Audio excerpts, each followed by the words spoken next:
your ear.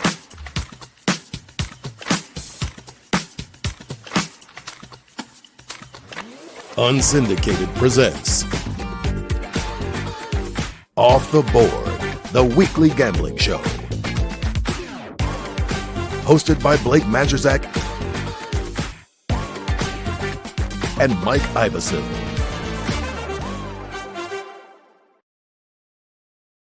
Welcome into this week's edition of Off the Board, and I'm Majchrzak, and I am hot. You're hot. More than hot. If there's got to be a word for something more than hot, you are an absolute fire, and I love it. Doesn't make any sense. I don't know where it came from. I don't know what happened, but I'll take it. And he's Mike Iavasile, by the way. And I am absolutely cold. No, you're not that bad. Cold. But it gets to, so you said you don't know what happened, what turned around. It is what it is, right? By the end of the year, it's kind of like baseball. I always think, like, you have these guys that come out the beginning of the baseball season and they're hitting 500. They're still going to be batting 200 at the end of the year. They're 200. Their average is 200 all the time. It's just like betting. You're going to be the better you are at the end of the year. I sent you on Twitter the article from the guy that I follow, Josh Applebaum, and he talked about, you have to remember, you're never as good as your best week of betting, and you're not as bad as your worst week betting. And always remember, Monday starts a new week with some new games to follow, right? We count that as, I feel like Tuesday starts the new week, though. This is true, but Monday Night Football. The NFL lines will come out Sunday night. The NCAA lines will come out Saturday night. So Monday morning, you collect your data, and people are already betting into them, and you can see where those lines are moving. So let me ask you this. I have this written down because betting is really easy when you're winning, right? Yes. And it's super freaking hard when you're losing. Like, when you're looking at the lines, getting it ready for today's show, was it easy? Did you find it easier, a little bit smoother? No, because I'm a spray the board guy. Now it's just I got one college game, and like we were talking before the show, this is like a sneaky good NFL slate. Yeah. And when it's good teams playing good teams like it is this week in the NFL, and bad teams playing bad teams, which we're also seeing, I feel like that makes it more difficult. And then the obvious ones, because in the NFL, the obvious ones never work out that way. They're never obvious. Like we were talking, like we have a spread this week, the Ravens and the Giants, that's 16.5 points. It's a giant spread, but I mentally can't trust the Giants. I can't bet on them. But then at the same time, like, that spread is way too big. The Ravens have not looked like the world beaters they did earlier in the season. Right. So that gets into my question, though. So when you're looking at that, and you laid some bets, right? I'm going to bet. I'm a betting man. I'm betting that Blake laid some bets. When you laid those bets, did you do it with ease, though? I know, like, there's some tough games out there, but when you came down to it, you said, I'm taking this line right here. Did you do it with a little bit more ease with how you did last week? Yeah. You did. Yeah. My NFL picks have been good this year. Yes. Oh, absolutely. Like, it's my college picks that have sucked. And it's funny how we came into this. You were the NCAA guy. I was the NFL guy, and we are absolutely all backwards. Because it's funny, if you read further down in that article I sent you, it talked about when you got to watch, just like, I spit out all these public biases and stuff. Like, as you start to lose, you start to question the lines. You start to question the biases that you think you know. I was looking at stuff in the beginning of the year before I read that beginning of the week before I got into that article. I was struggling. I'm going to flat out admit it. Like, I was reeling. My betting percentage went from 56 to 53%. That's how bad this weekend was for me. Yeah. Like, I took a huge hit.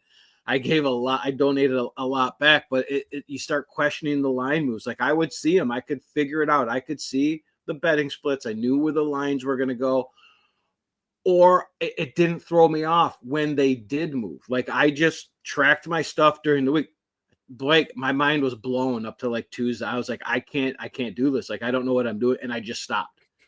I read that article and it's coming. It's getting a little, I all of a sudden, then it went a little bit easier. Not to mention, as I said 2 weeks ago, I was trying something new. And this is the first week I'm actually doing it. The last 2 weeks, I just tested it. And the funny thing is if I would have done it and started 2 weeks ago, I would probably have 6 to 7 less losses. It's not getting me more wins.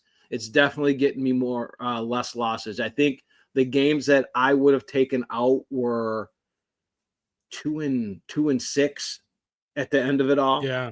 This is the first week that I met. So that was also kind of, me, it messes with my mind. It doesn't take much. I was questioning a lot of things, but then I read that article and you just got to stick to what you do and how you do it. And you got to trust it. Line moves are line moves. The lines didn't move any this week, but man, was my head a mess after last week. I'm just beating myself up because I meant to earlier in the week, and it's a game we're going to talk about in a little bit. The total in Army Navy 2 weeks ago was at like 45. Okay, now that would have been. Now it's at 39. Earlier in the week, though, it was at 41.5. Yes. So that when we get on. When we get into it. So this is funny. This is one of those. I never knew it was at 45. If I would have known it was at 45, I would have it in my account at 41.5 because me and my wife were out and she was in the store and I was just waiting for her. So I'm like, well, screw it. Let me start looking at stuff. So I started looking at it and I saw it at 41.5. And I saw her coming out. So I just sat the phone down. I'm like, that's definitely a fire when I get home. By the time I got home, that was 40.5. So that's where I have it. And I'm like, holy crap. And I took it. If I knew it was at 45 down to 41.5, I would have fired on that right away. But I did at that time. I did get them Army at a good number too. So I'm happy with that. Nice. Well, let's get into last week's slate real quick. No, make it stop. I'm sorry. I'm happy about it. So, and you should be. You made a comeback, baby. I did. A comeback for the ages. One good week will do that. Is there any games out of these that stick out to you? Anything that you were like, you kind of talked about it before the show with that Penn State Oregon game, how that under was never going to happen. I agree. Yeah.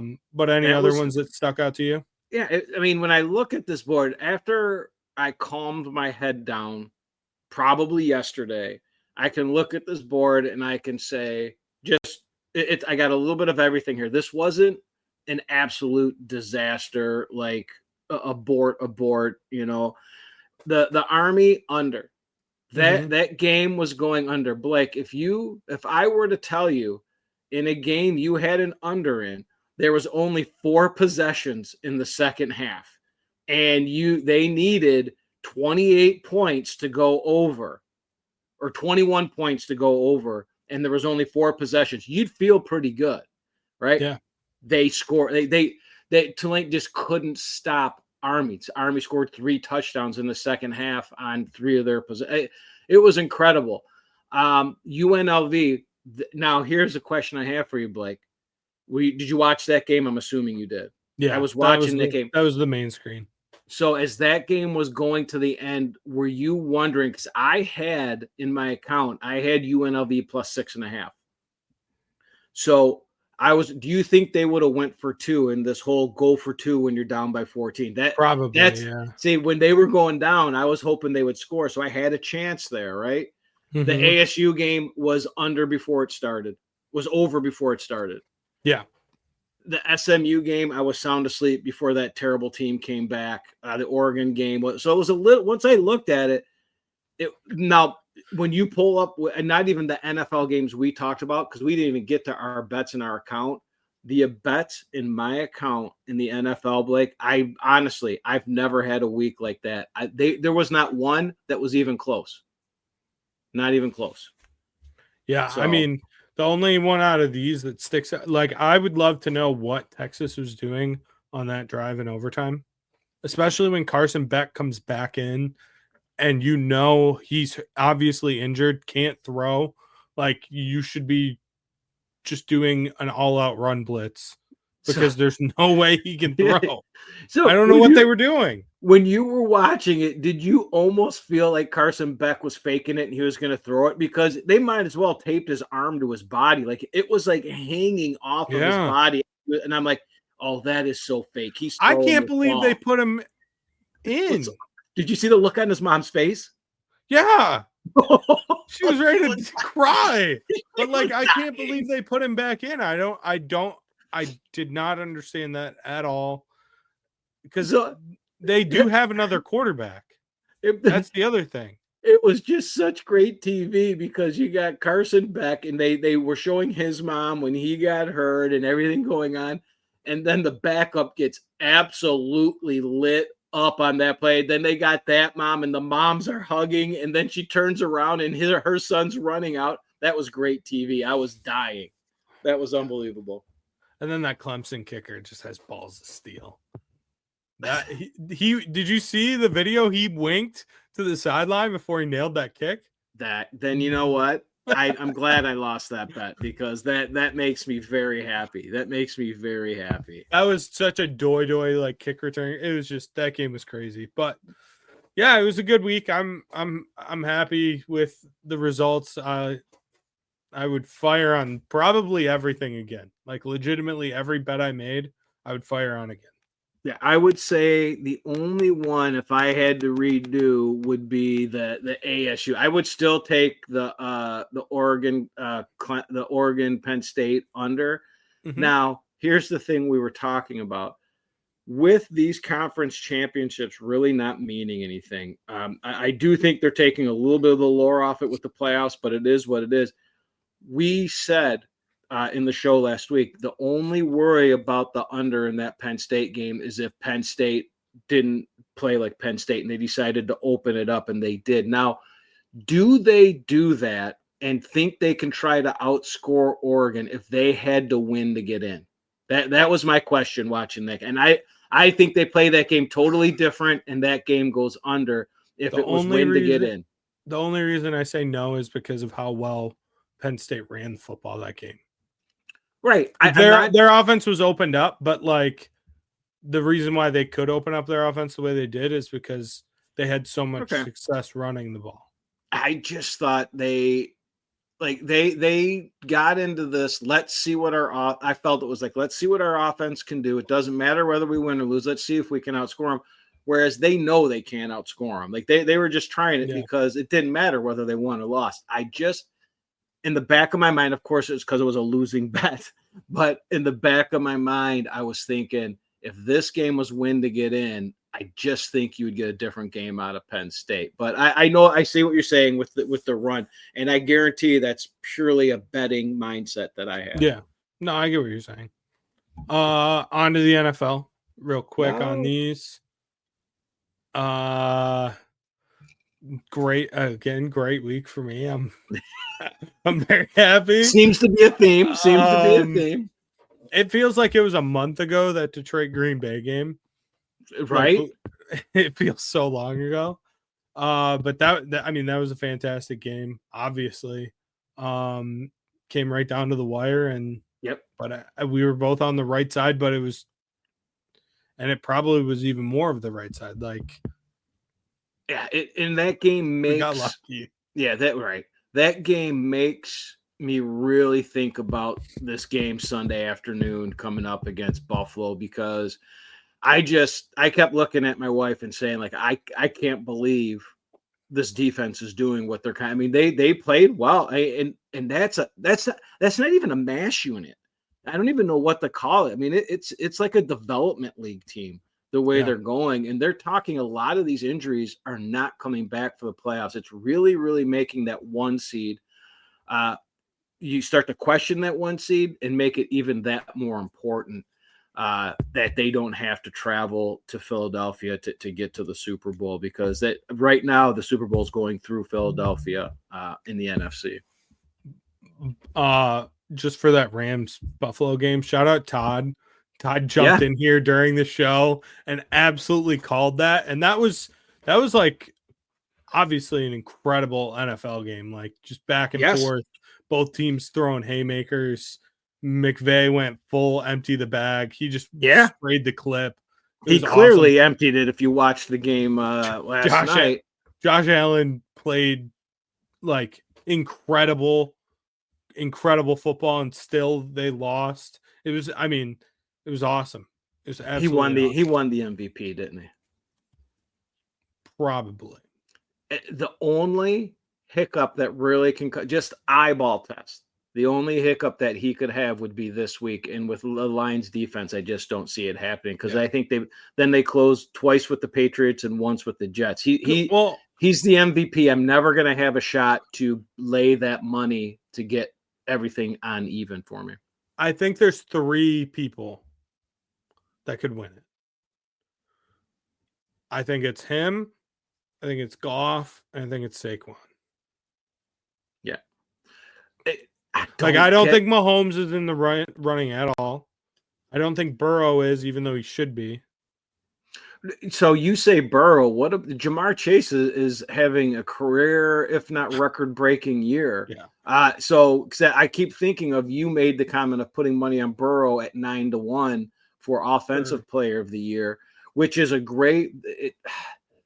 It's not, but look at Jamar Chase's. I think at the same 9-1. It's one or the other. But the whole deal with, you've already said there's 3 guys up for the MVP, and right now it's Allen and Saquon Barkley. Yeah, by far. I don't understand why Lamar Jackson's even in there. People are just throwing money on him. He's having a good year, but you just can't. Whoever wins the MVP, the other guy's winning the offensive player of the year. It's just probably. It's just it'll probably be Allen MVP and Saquon offensive 100%. Now the only reason, can we parlay that? How does that work? Right? The parlay those futures. You're the parlay master right now. You figure it out and tell me about it. The only reason I would want, well, there's a couple reasons. If Saquon wins MVP. One, I have a Saquon 7 or 6.5 or 7-1 in my account. But if Allen doesn't get MVP, that increases, I think, McDermott's value to get Coach of the Year, because they don't give those. They usually don't give both. Okay, so those are both the favorites to win. Yeah, those, and I cannot parlay them. Yeah, Jamar Chase is second, though, at plus 750. I love gambling. Obviously, we're here right now, but I am so sick and tired of some of the crap that they pull now that it's, big. Yeah, you could have walked in, you could have parlayed anything you wanted, and they would take it. Now, like, oh, you can't put this and that. Screw you. That is so dumb. Because there's a couple times I've tried it. I tried in the beginning of the year to do a Josh Allen, Derrick Henry, and then what would have another one been? And I think it was Watt for Defensive Player of the Year. They were all the favorites at that time, but they were still plus money because it was early in the year, and it wouldn't let me do it. I mean, that's a losing bet. Derrick Henry's not going to win Offensive Player of the Year now. Yeah. They should have taken it. They would have taken my money. I'm also tired of they call these the same game parlays now, and you do notice when you do that the odds go down, and they change the numbers and they change it. That pisses me off too. Like, stop it! You're already taking my money. Make it more exciting. Make it more exciting. Make me think that my $10 is going to turn into 1,000, not 100. Knock it off. Do you have anything else you want to yell about? Are you upset about anything else? Oh, I'm upset about a lot of things. I don't even remember where we're at. Don't even get me started, because we look at the show bets for the NFL. I don't even want to get into what I had in my account. It is so bad I don't even remember it. I can't even. It was disgusting. You wipe it away. This is, like you said, it's a new week. Monday starts a new week. I did. I wiped it away. I wiped it away, and I am ready. Yes. Real quick, so you don't completely wipe it away. Todd, can you show the percentages? Because I'm making a comeback. What do you mean making a comeback? You made the comeback. Look at that. That is awesome. I want awesome. 500 though. I want it. That is awesome. Yes, we do. We all want to at least go 500 because it's, again, these aren't all the bets that we have in our account. These are bets that we think people are going to be watching. So to go 500 when a majority of these bets we may not have in our accounts is pretty cool. I think that 500 mark is going to be pretty awesome if one of us can get to it. And let's be honest, I have for you. You don't have the majority. I have Right. the majority of them because This I'm is just a this is degenerate. true. I'm a little bit more picky. Yes, you show patience. This is your older age. You show patience. You're willing to let it ride a little bit. Me, I I'm just just like I see numbers. I'm like, Yes. oh, let me click here. Yeah, you're clicking there, and I'm telling these bets to get off my lawn. Are you ready to get into I am. the I most turned the page. patriotic game of the year? Yeah. Oh, absolutely. I'm very excited about it. Like I said, I have turned the page. I'm on my medication, so I'm not as hyper as I was last week. But let's get this going. All right. Army Navy Commander in Chief Trophy. This is one of my favorite games of the year every year. The pageantry, everything that comes with it. It's in DC this year. Army is favored by 6.5. Over under here is 39. Since 2005, the under in games between service academies is 47, 11, and 1. We saw it hit earlier this year as well with, I believe it was Navy and Air Force. Air Force. I absolutely I truly believe that if you do not bet the under, if you bet the over in Army Navy, you hate America. You hate defense of this country. Okay? Yeah. This is defense. That's what it's all about. Right. This game will be over in 2 hours. It's incredible. I love it. Yeah, you this is a game you sit around with your family eating hot dogs and apple pie and root against human achievement. You want people to suck. It's that's come on, is that not the American way? Come on, that Yeah. is it. Americans hate achievement. They want to root against achievement, and that's what we're going to do here. I know we're both doing it. Yeah, I have the under 39. I really wish I would have gotten it at 41.5 earlier in the week, but I didn't. So it's at 39 now. It's probably going to go down. So get it while it's at 39 because I think it'll probably close at like 37, 37.5. Do you think it's going to go that low? Yeah. Here's the thing. That stat that I gave, the 47, 11, and 1, it's very it's super public now. Yes. Everyone knows to bet the under in this game. Everyone knows. But I'm not also so fast, my friend. Not so fast. Not everybody, but you keep going. I also have Navy plus the 6.5 because I believe that this will be a tight, low-scoring game. When the spreads are big in this game, they always end up being field goal games, 6-point games, something like that. So I like Navy plus the points. My father was also in the Navy, so I have to say, go Navy, beat Army, obviously. All right. Yeah. But I love the under too, obviously. Look at you. Look at you taking Navy and going all going all sharp on me here. I love it. I love you going with the odds there. But it's not. I just pulled this up. That's why I'm a little bit distracted. Okay, it's actually changed. The number's going up, but everybody is okay. All right. There's more people on the over actually, Blake. Can you believe that? They hate defense. Out in Vegas, it's up to 40. It's back up to 40. That's why I don't know if it's going to get to 37. The offenses are playing real well. I mean, the Army quarterback's good, but let me get into my spiel here, okay? As we've said, we've got it here for the show at 6.5 and 39. I do have a side and a total in my account. All right, everyone knows the story of this rivalry. You just laid it out pretty good there, Blake. Everyone knows you take the under in this game. But at some point, the streak's got to stop. And I think a lot of people are seeing that thinking it's going to stop this week. The offenses are really clicking. Navy changed their offense. It started off hot, got a little bit colder. Army's doing a little bit better. Navy has gone over this total, went over this total last week. Army has soared by this total the last 3 weeks. Despite 60% of the bets at the time I did this, 60% of the bets were on the over. Like it's a very popular. A lot of people are starting to take it. That was at one book. And then at the other book, it had a sharp 68-75 split. Despite that, this line opened at 41.5. You even said 45, and it's dropped all the way down as low as 38.5. I'm siding with history. I'm sharding. I always say that. I always get that little slip of the tongue there. Nice. I'm siding with the sharp reverse line movement. I'm going under 39. I didn't get it at the 41.5, as I was telling you. I saw it, and I decided to wait till I got home. I did get it at 40.5 in my account. Now, at that same time, when I was looking at it, I was in such a rush to get that under in. I looked and I saw Army was at 4.5. So I took Army at 4.5. I still like them at 6.5. I just look at it and I think Army's the better team. I think they've got the better offense. Let me see the pros and the Joes. So everyone's kind of on this one. You got 84% of the bets, 98% of the money, 91% of the bets, 94. So very popular. This is very uncommon for me.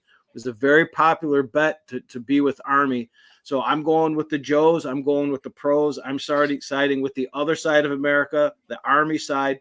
I think Bryson Daly's going to have a big day. Let's just hope it's not too big. I really like that kid. I think he's perfect for that system and what they're doing. So there's going to be, I don't know. I like it at 4.5, 6.5. I don't know if it's going to tick to that 7. Did you say it ticked to 7 yet? No, it's going the other way. Okay. Because there's some books that have it at 6 right now. It's floating so between back down. 6, 6.5, so 6.5. So 6.5 is where it's going to top out. There'll be some buyback down to 6. The thing is, I mean, really, how many possessions are going to be in this game? That's what I'm saying. It'll be like that's the best part about this game. It starts, I think, at 2:00. It'll be over by 4:30. Oh, easily. And it's great. So if you look at, let's just do the simple math and take the Army Tulane game as a diagram and say that there's 4 possessions. Each team gets 2 possessions each half, which I'm not joking, legitimately could happen. Yeah. You just need a stop, right? And that's the problem where it comes in. I don't know. These offenses are that good at what they do. I just don't know if we're going to get They're very, very – both of these offenses are super efficient. Army especially does not turn the ball over. Like their turnover margin this year is plus 14. They've turned the ball over for the entire college football season 5 times. 5 times. That's insane. Michigan did that in one game this year, I'm pretty sure. Jared Goff did it himself in one game. Exactly. So it's like, but both of these teams like are the quintessential service academy teams. They don't turn the ball over. They force turnovers, all that. Yeah. So if there's 8 possessions in this game, which legitimately could happen, that's 56 points. We need 3 stops. Mm-hmm. Right? Does that math work out? Yeah. That'd be 35, right? Yep. So it could, with how these guys look, Bryson Daly and the new Navy offense looked in the beginning of the year, the way it looked, this is good. This is actually a tough sweat. This isn't the typical taking this under. And that's why it stopped at 39 and actually has ticked back up. Well, if there's any defensive touchdowns, it's dead. If there's one pick six, fumble recovery for touchdown, anything like that, turn the game off. Turn the game off and hate it. Well, don't turn it off because we love America and we still have a side. But it will go over. Or if it goes into overtime also. Because that happened that's 2 years ago, I think. Yeah. 2 years ago, like it was under the entire game. And then, but I think it was 10-10 going into overtime. Yep. If I'm not mistaken, it was something like 10-10 going over. So, yeah, that would, if it goes into overtime. But with the new 2-point rule, we could get lucky if it's 10-10 going in, we stand a chance. A chance, yes. A chance. So you want to talk? You ready to talk a little playoff? Get a look at this beautiful bracket. Let's go. Let's go. There's just so much. Let me pull up the lines too. I know we don't have them on there, but just if there's anything that's like standing out to you lines wise, or we were talking before the show about Penn State's path. And Penn State right now to make the semis, what did I say it was like minus 205? Yeah, which is incredible. Yeah. So I think that they're going to get there. Their path is insanely easy. Out of all these teams, SMU has to go all the way to Happy Valley and play in like 16-degree weather, which is that's the best great. part about this playoff. It's awesome. That home field is something that we were also talking about. It's something that's going to add something real special to this. But there has to be another round of home. The teams with buys also have to be able to. Those fans need that too. So Indiana Notre Dame right now is a 7.5 point spread. SMU Penn State's 8.5. Penn State favored by 8.5. Texas is favored by 11 over Clemson, and then Ohio State's 7.5 against Tennessee. If you were gonna pick one dog to win outright, money line, sprinkle in it, which one are you going with? Tennessee. Tennessee. And you can get that plus 230 right now. Yep. I think I would do Indiana. I know that Indiana, like Notre Dame, has obviously looked very good, especially since that Northern Illinois game. I just think that like matchup wise, this is actually like a very tight game. Like I think 7.5 is too big of a spread. You're talking about an Indiana team that doesn't have crazy travel, obviously. Like they have the least amount of travel out of all of these teams. I could see that being a tight, higher scoring game.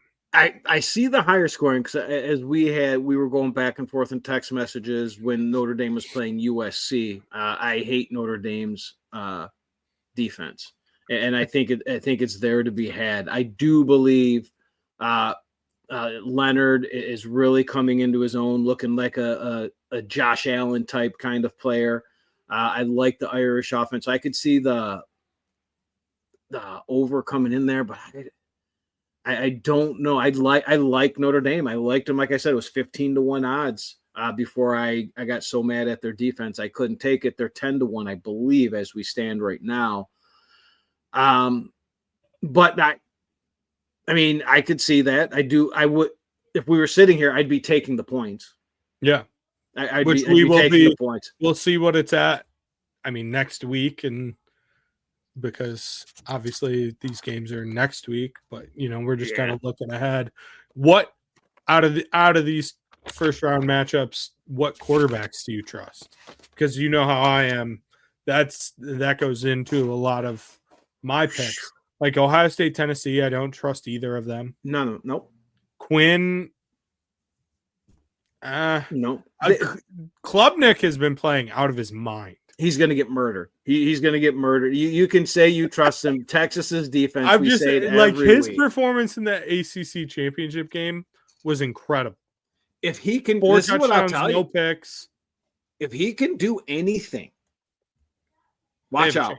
They 100% because the winner of that game is going to the semis. Yes, because Ewers can't do crap, and that's what.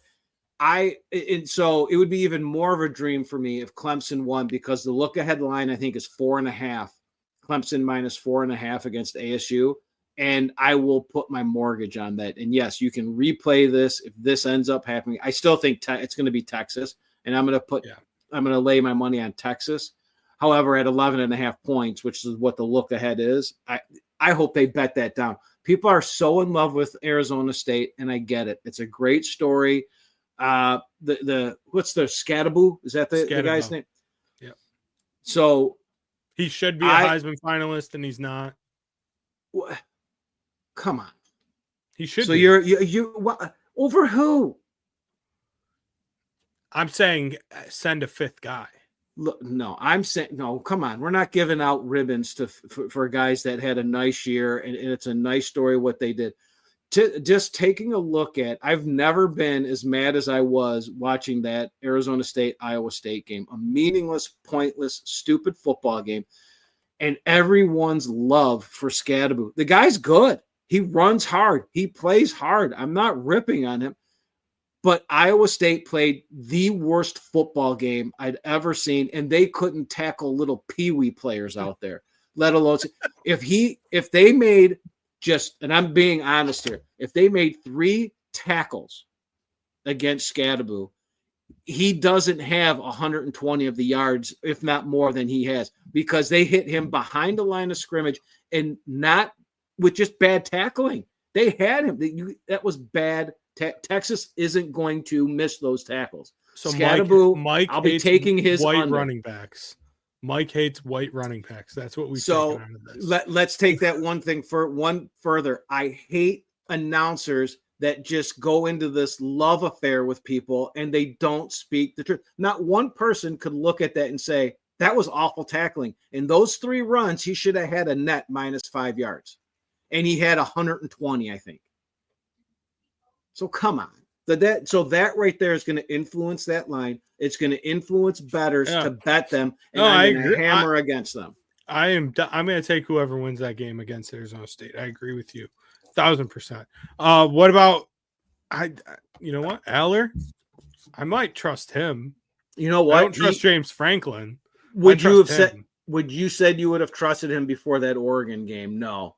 That he impressed. That Penn State impressed in that Oregon game. Yeah. I don't trust. Okay, but if you're legitimately asking me, out of all 12 of these teams, what quarterback am I like? I'm willing to put my hard-earned money on, and I trust to win a national championship. There's one. There's one. It's Bill and Gabriel. That's it. Yeah. I mean, you jump up. Yeah, 100%. Now, I myself, if we're just sticking with the first round here, I'm going with Leonard from Notre Dame. I like the kid. Yeah, I don't trust him.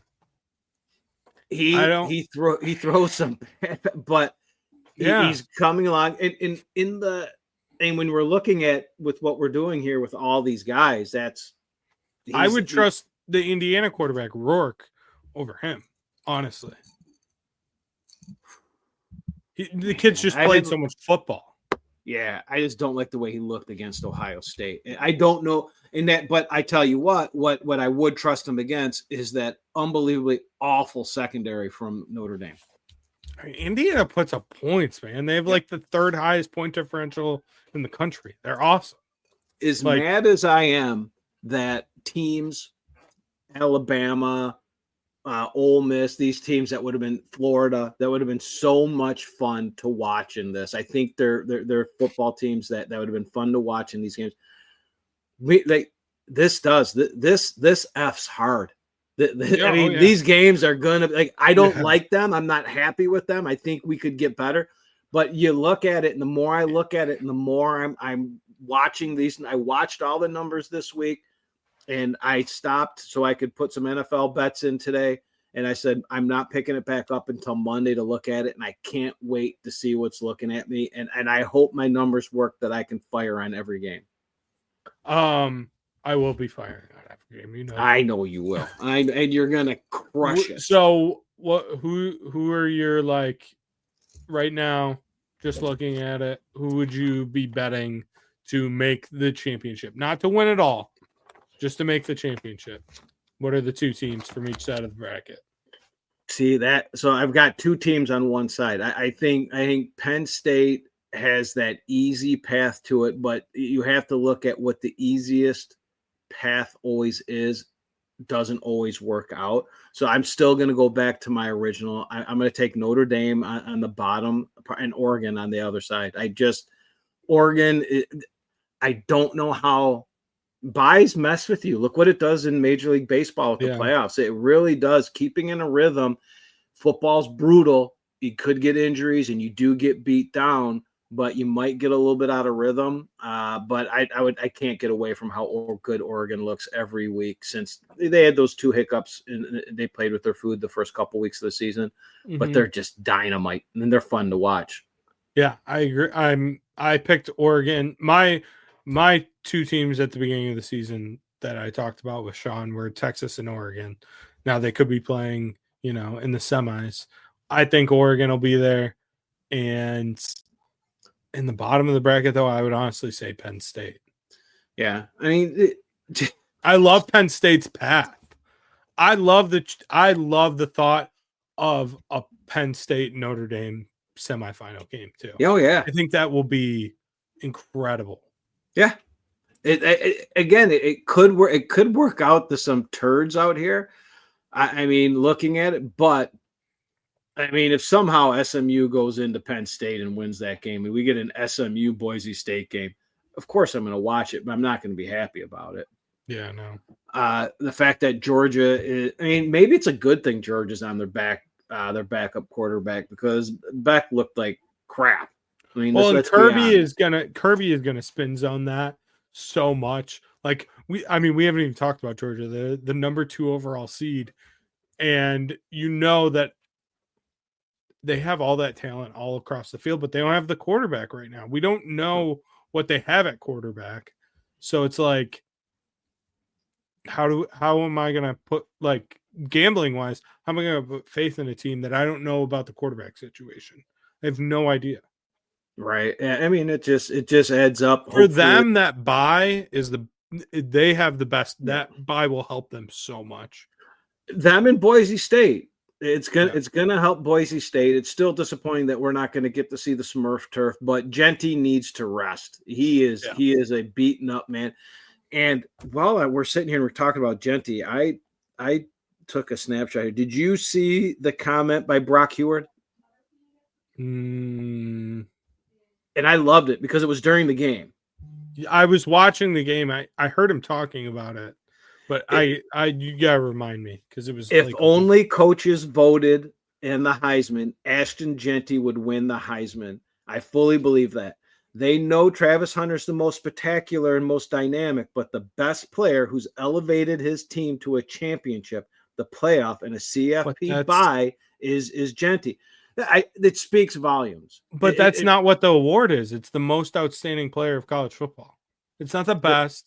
It's not the most valuable. It's the most outstanding. I got you. But I tell you what, you got to take a look at where Genty was and those odds they're coming down. There's money coming. There's money coming in. People are starting to doubt whether they're going to give it to Travis Hunter.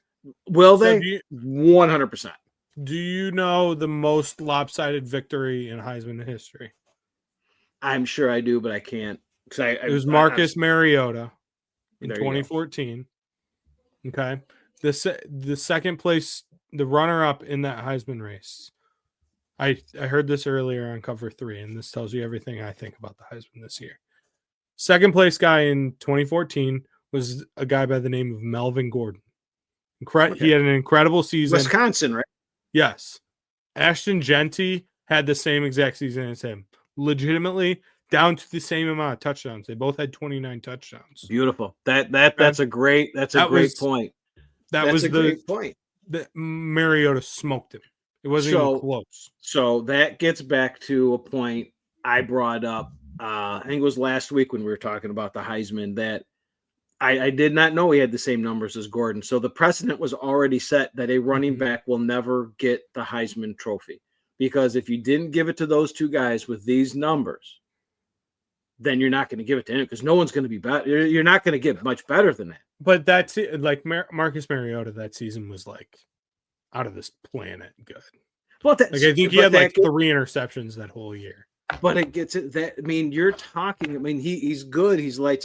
But you're talking about numbers that aren't put up by But that's the thing, like with Genty, like everyone was like, if he would have broken Barry's record, yeah, he would have won it. Well, that's the thing. That's what you would have to do. It's the thing. The comparison though with Genty and Melvin, like they had the same year, so it has been done before. Mm-hmm. And before that, the there's been running backs like close to those numbers that have made the Heisman finalists. Christian McCaffrey at Stanford, like stuff like that. Like, so you're never going to give it to a running back. That's just what they have to say. They have to just make 2 awards. Kind of. If there was ever going to be one, it would have been this year. Yes, because there was so much parity in college football. Yes. Yeah.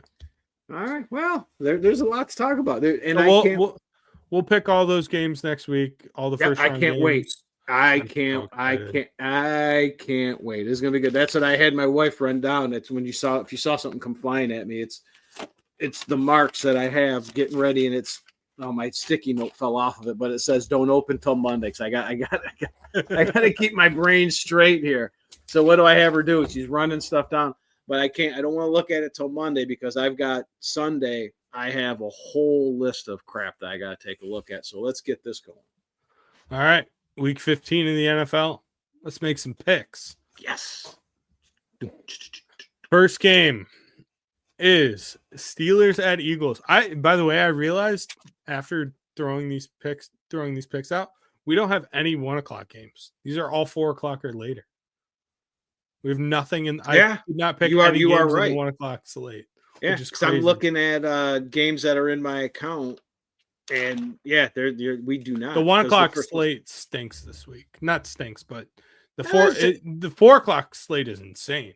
Yes, yeah. The 4:00, even with the Eagles and Pitt, I know that.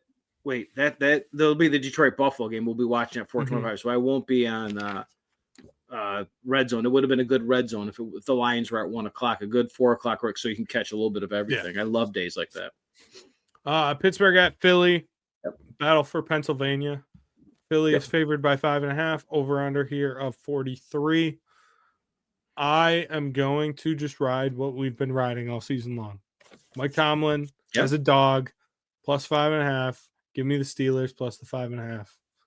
All right. When it ain't broke, don't fix it. Take Tomlin as a dog. I got you. I got you. It bit me in the butt last week. It's gonna bite me in the butt again, I'm sure here. But I'm going with a double dip here. I've got something on the side. I got something on the total, and I actually have this in my account, Blake. So we can track how bad I am this week. All right, the public sees both these teams coming in hot. Philly 9-0 in their last 9. Pittsburgh 7-1 in their last 8. They think this is an even game, right? And they've been hammering all the points that they can get with Pittsburgh.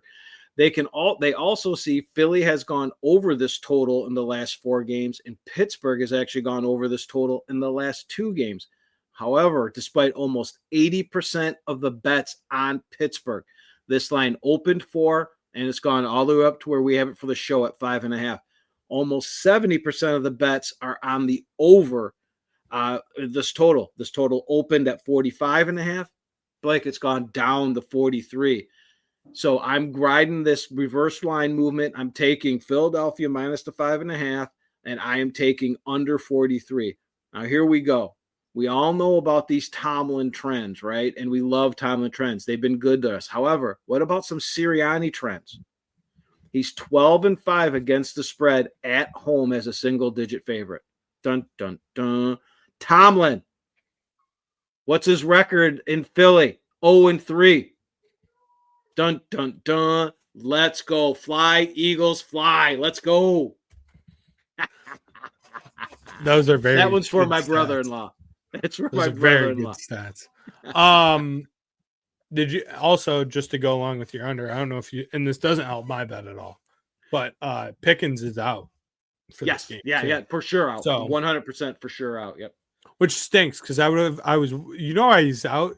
He's not hurt or anything. They just didn't want him to get into a fight with CJ Gardner-Johnson.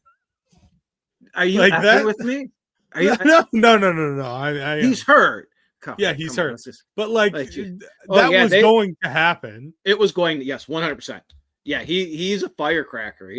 But that's what makes him him. I mean, you need that. At least he's not A.J. Brown crying about the passing game when you're on a 9-game heater. What's he doing? Yeah, that team. Well, I know what he's doing. So Sal Palantonio comes on a podcast that I listen to, and he got on the podcast right after A.J. Brown had to announce it. You know what? he said this is the first time ever he's ever heard this. And Sal's been around the NFL forever. Mm-hmm. A.J. Brown said, I was using the media to get more touches.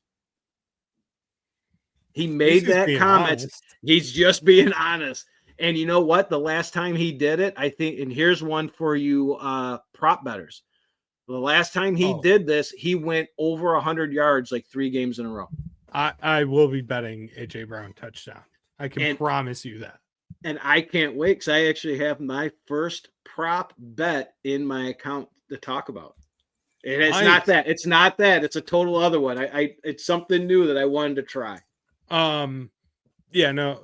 And then you had like this week, just to talk about wide receiver divas for a second. You had Debo complaining that he's not getting the ball enough. He had like 3 drops last night. That drop was a touchdown. That he was had an 3 in that game. touchdown. That game was look.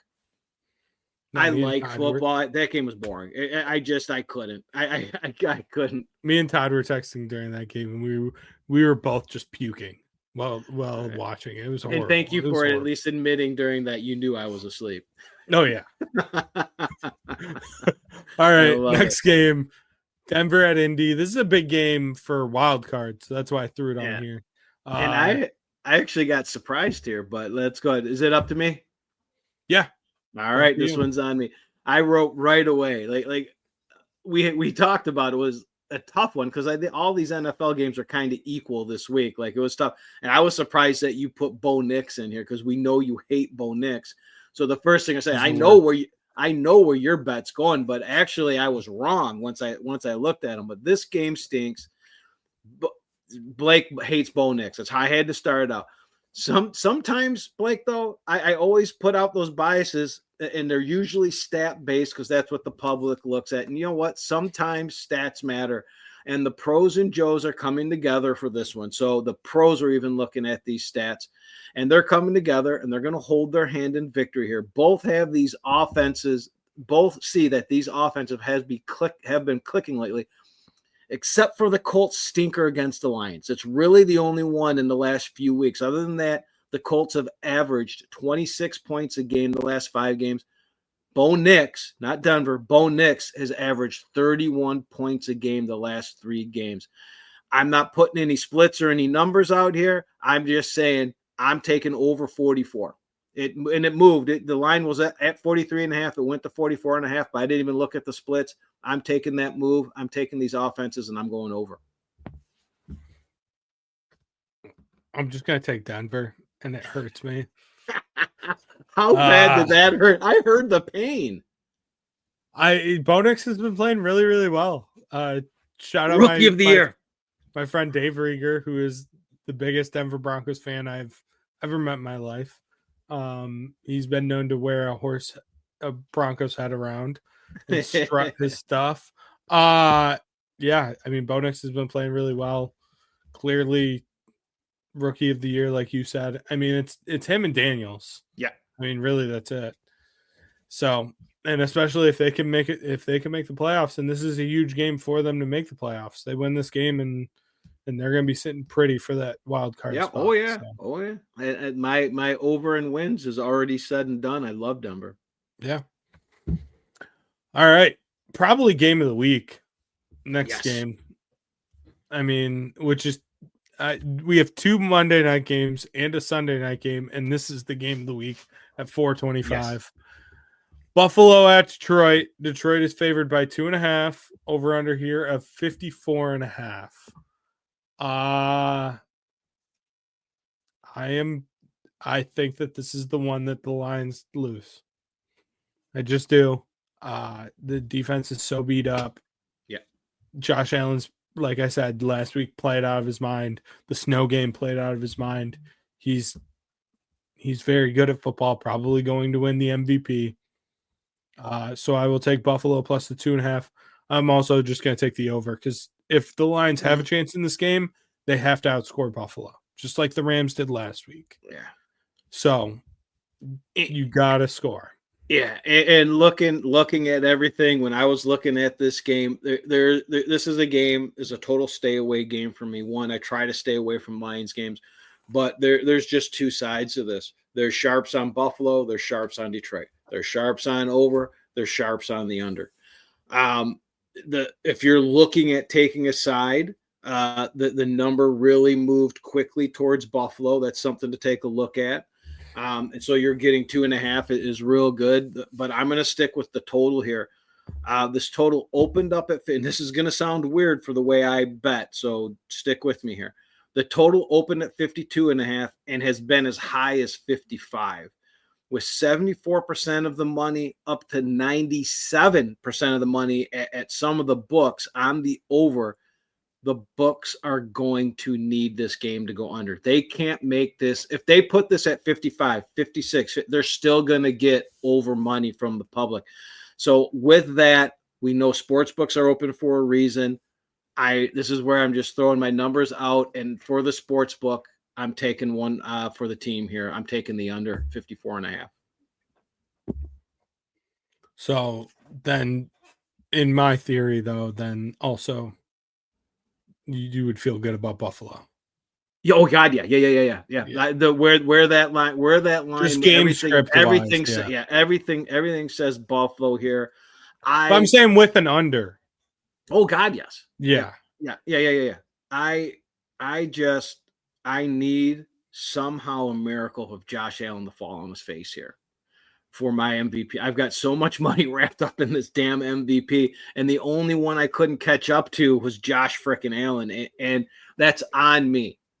I'm a Josh Allen fan. I like him. I should have just thrown a little bit on him as he started the year doing that. But with that, we said this last week, Blake. It didn't come true last week, but Josh Allen is an under quarterback on the road, 34-19 against the spread. We mentioned it last week. It didn't work out, but hopefully this week the Lions know they've got to keep that guy off the field, and they try to run the clock, and keep their defense on the sidelines, and let's have an under game here, which, yes, would favor Buffalo. I need to text our friend Sean. How is our friend Sean feeling about this game? Because I know how much he loves Josh Allen. Oh, he's a huge, and then he also loves the Lions.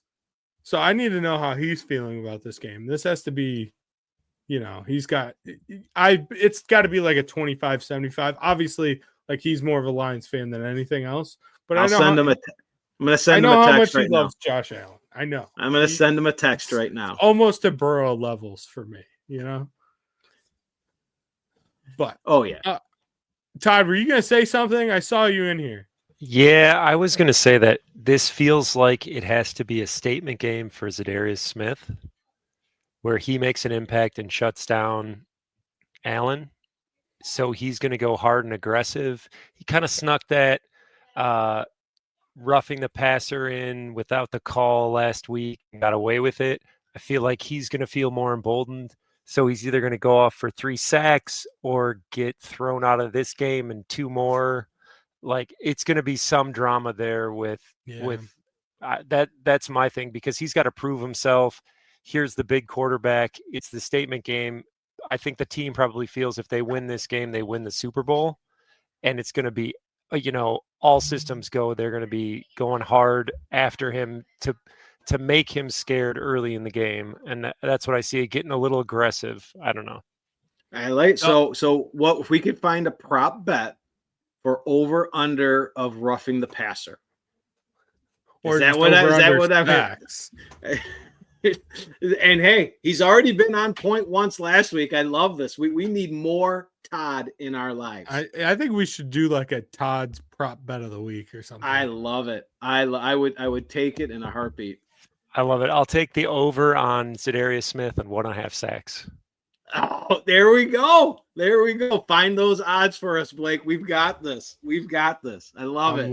I'm looking right now. So, the only other thing I was going to say too, if the Lions do end up losing this game, they would still have the 1 seed, which is good, because this is out of conference. Yeah, but I mean, they've got some games coming up, and if this defense starts to fall on its face, it could fall hard, and it could fall for a couple of games. I was really impressed, and it was a good sign what we saw against Green Bay. Hopefully, they can somehow contain Josh Allen, and let's not take any more casualties, right?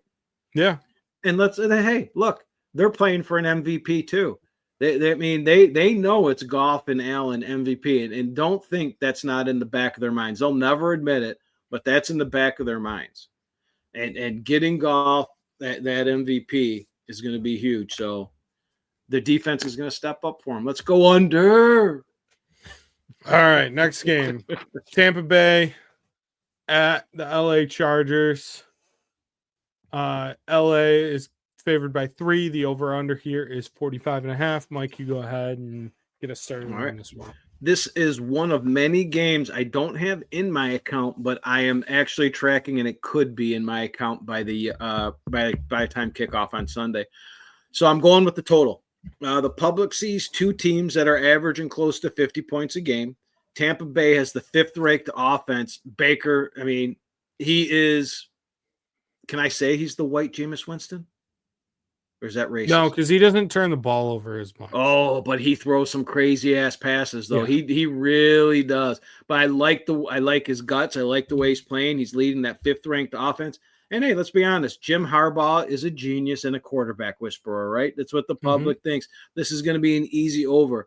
However, despite close to 70% of the bets on the over, this line opened 46.5, has dropped to 45.5. I'm going with that reverse line movement once again. I'll take under 45.5. I am going to take Tampa plus the 3. I think that this will be a field goal game. These are two very evenly matched teams. Obviously, I love the Chargers because of Harbaugh, but the Tampa has to keep winning to win that division, because they probably, I mean, they're still in contention for a wild card if they don't, but they have to keep winning to get that home playoff game. Yeah, they're going to win that division. Yeah, I agree. I mean, Atlanta's shit the bed completely. Jiminy Christmas, have they? And LA's got to keep winning because I got them at 35-1. Let's go, Harbaugh. Come on. And by the way, yeah. This just in, our friend and the wonderful man that allows us to have fun betting and talking betting on his platform, Sean Belegian, says, I love Josh Allen, but just win the damn game. There we go. Right on that fence, baby. Right on that fence. I love it. Like I said, that's a 75-25.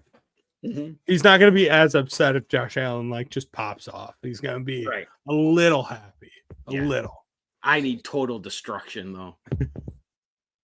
All right. And then the last game of the week, Green Bay at Seattle. Green Bay is favored by 2.5 on the road. Over under here of 46. In shades of the Fail Mary. Remember that game? Yeah. The Fail Mary. Every time this game's played, that's all I think about.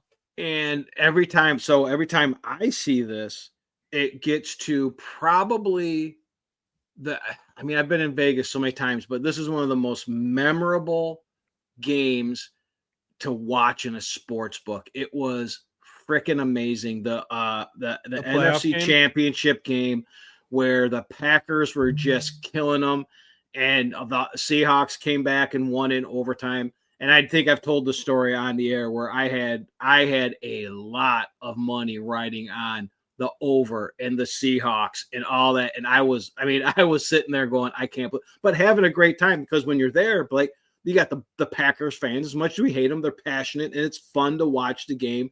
And then watching the tide turn and all the Seahawk fans come back into the sports book. But anyway, so that's when I see this. Yes, the Fail Mary, but I think of that game. It was just an unbelievable experience, and why everybody needs to go to Vegas and watch football. I was trying. If I seemed distracted, I was trying to find Zadarius Smith sack totals. Okay. I went on 3 different books. The only person that you can bet on right now on the lines to record a sack is Jack Campbell. That's it. Oh, geez. That'll change by Sunday. Yeah, that'll change by Sunday. I was just trying to get some early lines for Todd, I like it. We'll be on that. We'll be in the group chat on that one. Am I up or are you up here? I am up. And I am going to take Green Bay minus the 2.5. I know that they're traveling west, all of that. I just think that the Packers, obviously they need to keep winning and everything for their playoffs. and they're not completely out of the division yet, so they got to keep winning and keep fighting, hoping that Minnesota stumbles and hoping that Detroit stumbles. But I also like the over here. Okay. Sunday Night Football over. Yep. This is the Sunday night football fight between Blake and Mike here. So I also have a side and a total here. So sometimes when the public's looking at it, it really is this easy because I couldn't find anything. It's just as easy as the team with the better record should be favored, and that's who we're going to bet on. They got a better record, 2.5 points, 3 points. It doesn't matter. We're gonna lay it on it because outside of that, I don't dive too deep because I don't go off of stats. I go off of splits and where the money is. I couldn't find anything to really differentiate between these two teams, but I just couldn't. So then I look at where I look. 70% of the bets are on the Packers. And I don't get why. I figured this would be a 50-50 split because it really looks that way to me when I look at it. But this line opened at 3 and it dropped to 2.5 in the favor of the Hawks. So I've got to take that reverse line movement. I'm taking the home dog. I'm taking the Seahawks, who still have a chance out west. Give me the Hawks plus 2.5. And then when we're looking at the under or the total, I actually have this in my account. The public sees two teams are averaging over 50 points a game. That's more than 46. Seattle has gone over this total in its last 2 games. The Packers have gone over this total really high the last 3 games. However, despite this, one book has 62% of the bets. Another one I look at has 75% of the bets on the over. This total opened at 46.5. It's been as low as 45.5. The one split, Blake, is 38% of the bets. Only 38% of the bets are on the under, but 95% of the money. That's something I'm going on, especially when that line moves that way. So give me under 46. Seattle and under 46. Me and you are going to meet at Buffalo Wild Wings and fight at the bike rack. Bike rack, he says. Seattle's just been so inconsistent this year. Oh, God, yes. I mean, that whole division's been inconsistent. But when you look at it, who's Jordan Love? He's Geno Smith. Give him 5 years. I mean, that's who he's going to be. These teams are identical. You got why am I blanking on the running back for Green Bay? The Raiders guy, right? Oh, Josh Jacobs. Josh Jacobs, right? And on the other end, you got the kid from Michigan State. Well, he's hurt. He's not. Oh, is he really? Yeah. He's maybe I'll change my bet. Not. You got Zach Charbonnet, Michigan legend that transferred. Oh yeah, transferred Michigan. to UCLA. That brings back a lot there. All right. So what do you have in the NFL in your account that we didn't talk about, sir? I just got 2 dogs that I like. Browns plus 4.5 against the Chiefs. Chiefs just can't cover spreads. They just can't. You have the Chiefs. We're hand in hand and we're hugging with that one, baby. Okay, good. The Chiefs just can't cover. They're good, but they're good enough to win, not good enough to cover. And they're probably going to win the Super Bowl. Right. But what I can't get out of my head is all these people like, oh, when the playoffs matter. No, that offensive line can't protect Holmes and give him time to get that offense. Now, if that offensive line starts to block and they get to, then yes, then Mahomes and Kelsey and these guys get in rhythm and they can block for that angry running. I mean, that he runs like he hates his shoes. I fucking love it. It will eventually break for them, though. Like, eventually they will smoke a team. And this could be the week because Jameis could throw 5 interceptions. Absolutely. I mean, it could go Jameis could play the game of his career and just have like 6 touchdowns. That's why you're going to watch, because you don't know. You don't know. Everybody loves Jameis. And then the other ones, I like the Dolphins plus 3 against the Texans. Texans have been like so inconsistent this year. I know that they're going to win that division and make the playoffs and everything. Their offense, though, just hasn't looked great this year. And the Dolphins are, I know that it's, they're on the outside looking in for the playoffs, but I think the Dolphins are, with Tua healthy, they are a good team and they're fun to watch. And yes, I think they'll be able to put up points in this game. I was baffled by that one. That's one that and you hear me say it a lot, like as I'm tracking numbers, there's games that when the numbers were on the Texans, the line was moving for the Texans and some bets were there. And I was like, please give me a reason to not take the Texans. And it ended up working out that way. I probably will have a bet on that game on the total, but the Texans are totally off my book right now. Mm-hmm. I've got a couple more in my account. I've got the Browns there. So to give you a little bit of good feelings on that, the public is back in love with Patrick Mahomes after 3 straight wins and catching every break you can.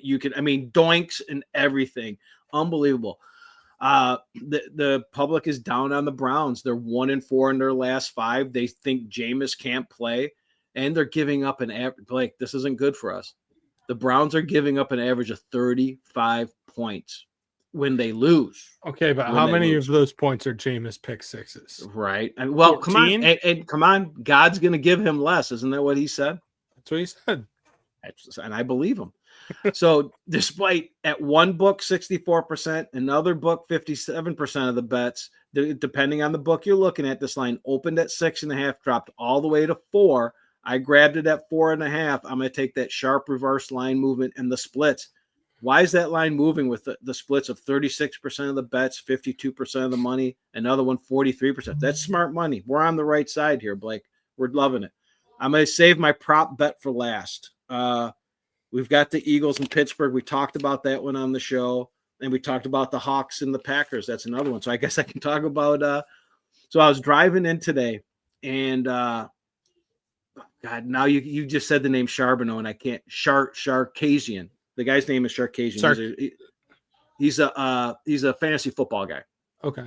And he's from Minnesota. He goes on one of the podcasts and he talks about fantasy football. He talks about betting, but he does put up some stuff that makes you think about prop bets.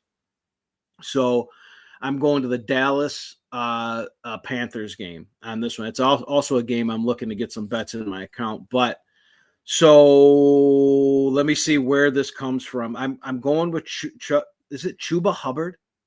Chuba Hubbard. That's a great name. All right. Oklahoma State. It's a great name. So Dallas is giving up 150 rush receive combined yards to running backs with about an average of 16 to 18 touches. Okay.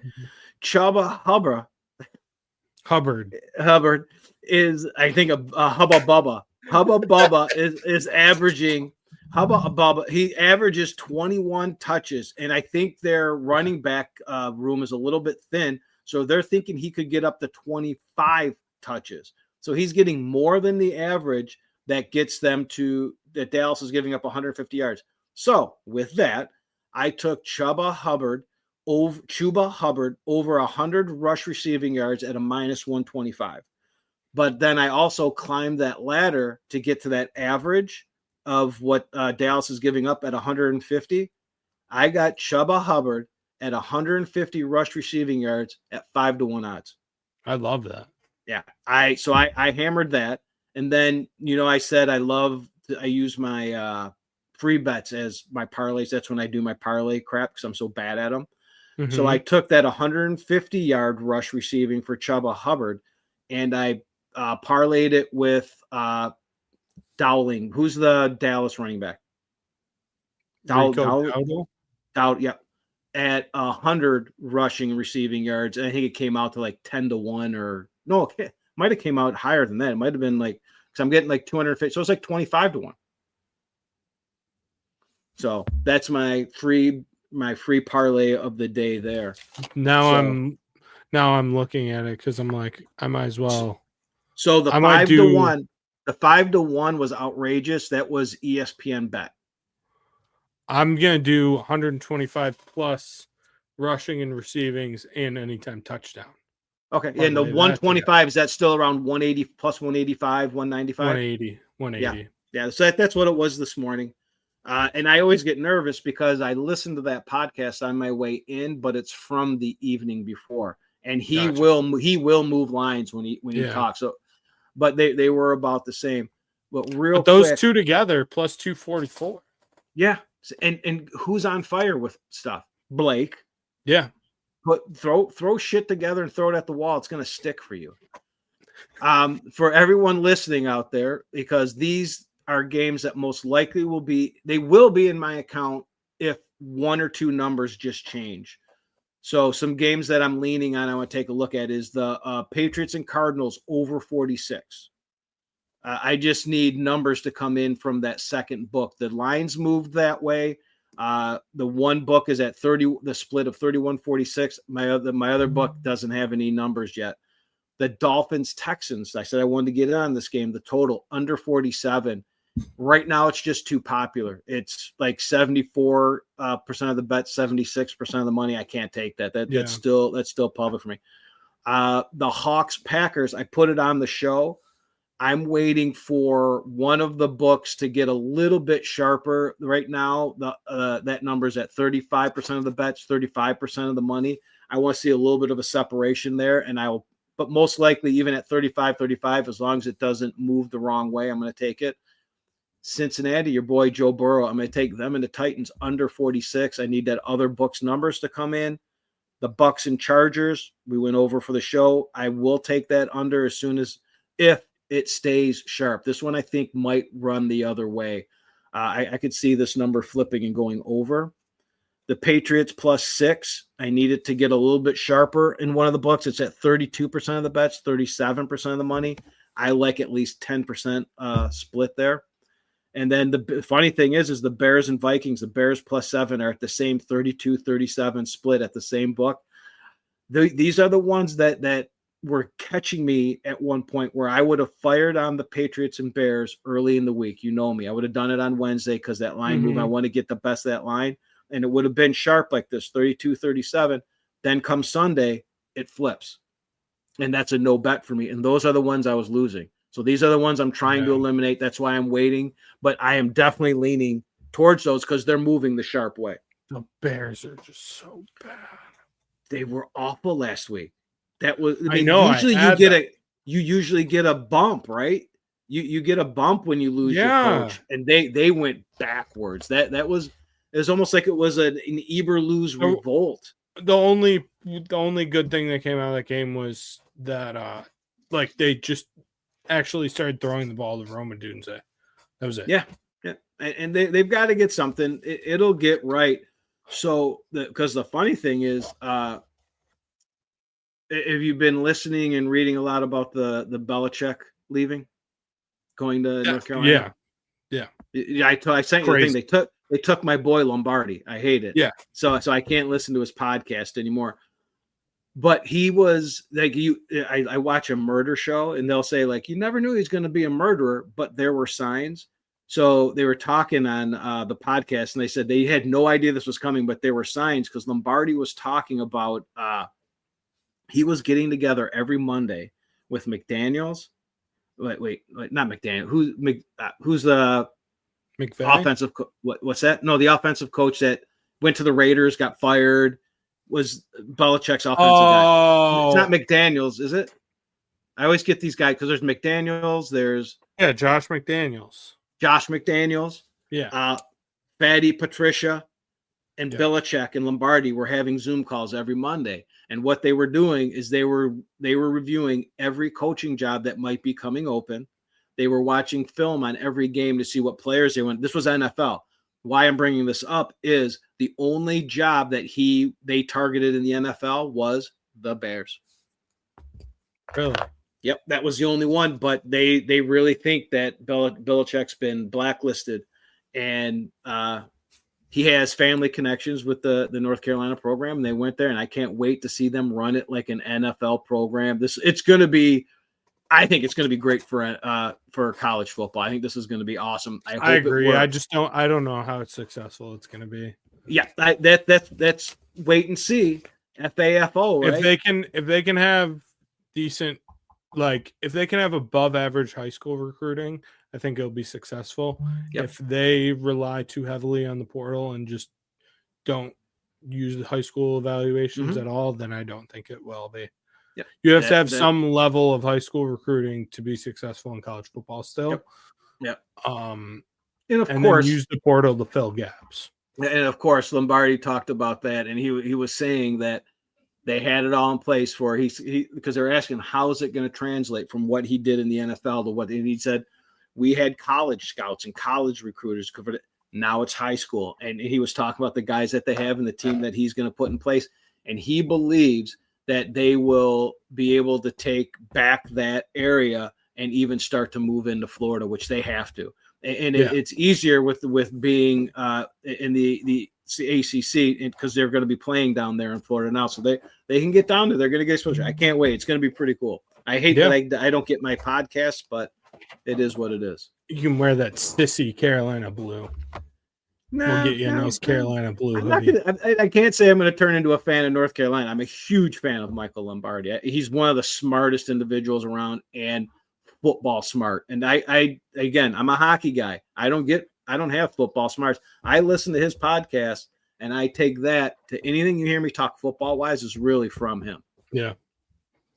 So, and from you, Blake. I get my football from you too. Oh, and Sean. Yes. But me and Sean talk hockey. Sean knows it. Yeah, he knows a lot. But when we go, we're talking hockey. Too. Oh gosh, yes, absolutely. All right. Well, look, Todd, another hour and 20 minutes. That's pretty good for us.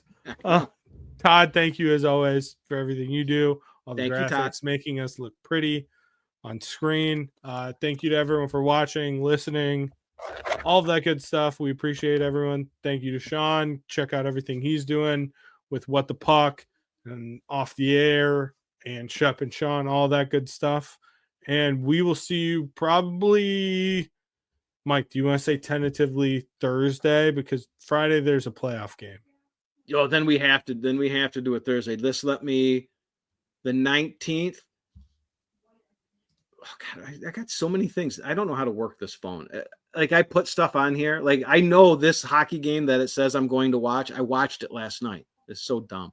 But I 5 o'clock will be pushing it because I have one of my appointments I was telling you guys about. It's at 4. It should only take me 15 minutes, but then it takes me time to get home and adjust my brain. So like a 5:30, 6 o'clock will be fine. Yeah, we'll go a little later. That's fine. No worries. All right. And we'll see everyone next week. Thank you for watching. Thank you for listening. All that good stuff. Like, subscribe, comment, all of that. And we'll see you next week. Bye. You've been listening to Off the Board. Tune in all throughout the football season for weekly picks and insights. Subscribe to Unsyndicated and Off the Board on all your favorite social media and podcast platforms.